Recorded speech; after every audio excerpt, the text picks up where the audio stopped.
This must be what hell feels like. Standing at a busy downtown Pittsburgh crosswalk, waiting for the light, while sweating my ass off in my courtroom blue pinstriped suit. I reach behind and tug at the lower back of my sweat-drenched shirt. The day's expected to exceed the century mark, as it has the 2 days before in a city that previously had never experienced a 100-degree day, spurring on cable and online punditry about global warming and the possibility of rolling blackouts. The 10-minute trudge to the courthouse might as well be an hour in this oven. I mop my forehead with a handkerchief and peel off my suit jacket to inspect the off-color perspiration splotches. There isn't one smile in the crowd of people bumping shoulders. I'm silently cursing my failing deodorant and the agonizingly long red light when my cell phone vibrates in my pocket and I glance down to see a text message. It's a URL, but there's no name attached to the phone number.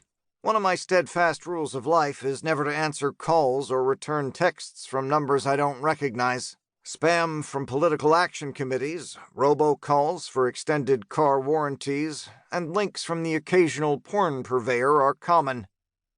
This one is about to be exiled to the trash folder when another comes through. Heather Brody is back. Open the link. I text back. Who is this? A blast from the past. David Cheney. Read the story. Holy shit. I haven't heard from him in decades, and frankly would have been content dying of old age without contact. My hands shake as my thumb presses down on the screen, leaving a sweaty print. I fixate on each word in the tiny headline, reading it repeatedly in the hope that my vision is playing tricks on me.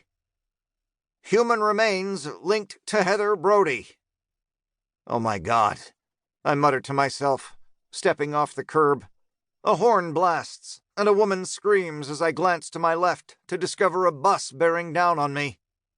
For a split second, I consider whether to make a dash for the concrete trolley medium, but I'm frozen in place like a raccoon staring into a pair of headlights on a desert highway. A strong hand yanks me back by the collar as 10,000 pounds of steel with an advertisement for my law firm on the back accelerates past, pushing a wave of wind that clogs my nose with noxious exhaust fumes. I catch a glimpse of astonished faces and hands pressed against the windows. I run my fingers over my chest and down my pants legs to ensure I'm still in one piece, then turn around to thank my savior.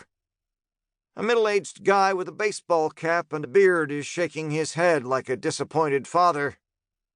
That was close, I sputter. Thank you. I cross at this intersection every morning and should know better. He admonishes me. You almost crossed over all right. I can't imagine anything so important it couldn't wait until you got to the other side of the street. His lecture fades into the background as I scan the horrified stares of people probably wondering what special kind of idiot doesn't look both ways before crossing a city street during morning rush hour. The little green man changes from flashing to solid, signaling a safe journey through the parallel white lines. My savior waves and traverses the crosswalk, but I hang back to gather my composure and come to grips with the life-changing revelation. I didn't find time to access the web or read the paper this morning, but David obviously did.